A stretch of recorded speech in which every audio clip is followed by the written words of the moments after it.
فوجدا عبدا من عبادنا آتيناه رحمة من عندنا وعلمناه من لدنا علما. أحبابي طلاب الصف الثاني الإعدادي، أحبابي يعني أنا مش مريض تبقوا أحباب من غير بي، تبقى أحباب إم، أحباب إن، أحباب واي، أيا كان. الدرس الثامن عمليات على الجذور التكعيبية.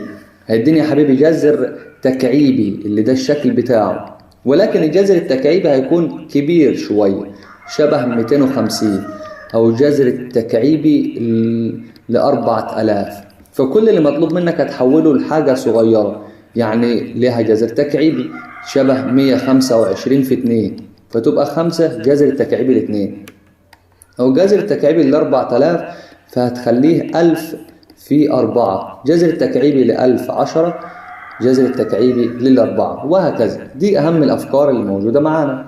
تعالوا يا شباب على طول ما نضيعش وقت ونشوف أول مثال. جذر التكعيبي لل32، فحضرتك هتخليها الجذر التكعيبي أي حاجة مضروبة بس تكون لها جذر تكعيبي ناقص. الاتنين هنا مش عجباني عشان هنا في نص تدخل جوه، وقلنا لما تدخل تحت الجذر التكعيبي تضربها في نفسها 3 مرات، 2 في 2 في 2 تدخل جوه الجذر ب8، تبقى 8 على الاتنين فيها ال4، يبقى جذر التكعيبي لل4 ناقص جذر التكعيبي لل4. خدت بالي من حاجة يا مستر بس هسيبها شوية وفاجئك بيها. جذر التكعيبي لل8 هي 2، جذر التكعيبي لل4، وده واحدة خسران جذر التكعيبي ل2 وخسران جذر التكعيبي لل4، يبقى خسران 2 جذر التكعيبي لل4. أي حاجة ناقص نفسها يديني صفر، أي حاجة ناقص نفسها يديني صفر، ودي خاصية المعكوس الجمعي، إن أي حاجة ومعكوسها دايما بيديني صفر. نشوف معانا المثال دلوقتي. بيقول لي جذر تربيعي 125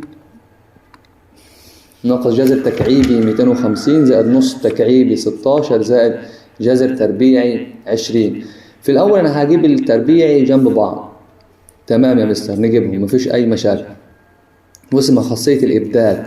يبقى جذر تربيعي 125 ده عبارة عن جذر 25 في 5 زائد جذر 20 اللي هي عبارة عن برافو 5 في 4 ناقص جذر التكعيبي لل250 عبارة عن 125 في 2 زائد النص، والجذر التكعيبي لل16 عبارة عن برافو 8 في 2. وابدأ بعد كده أحلل المسائل اللي موجودة معايا.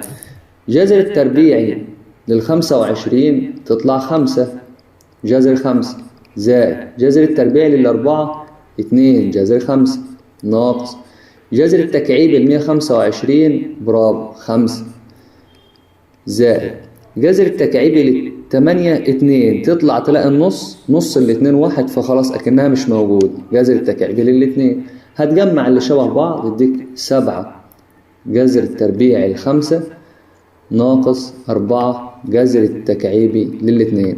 وبكده يكون انتهى الدرس بأهم الأفكار اللي فيه. هو مش مكرر كتير في امتحانات، بس يا شباب ركز في نقطة بسيطة في الجزئية دي، إن لو معاك 3 جذر التكعيبي مثلا ل2 فدي بتساوي ال3 دي هتدخل جوه انك بتضربها في نفسها 3 مرات، فأكنها بتبقى جذر التكعيبي 27 في 2 اللي هي جذر التكعيبي ل54. كمان خلي بالك لو انت معاك جذر التكعيبي ل5 في جذر التكعيبي ل5 في جذر التكعيبي ل5 دي بتساوي 5. تمام، لان اكنها جذر التكعيبي ل125 اللي هي ب5، ودي هتجي لك في شكل مقال يقول لك مكعب طول حرفه جذر التكعيبي ل5 فإن حجمه بتضربها في نفسها 3 مرات. دي كده أهم الأفكار اللي ممكن تكون مكررة في معظم الامتحانات. أتمنى دايما أشوفكم على كل خير. السلام عليكم ورحمة الله وبركاته. سلام.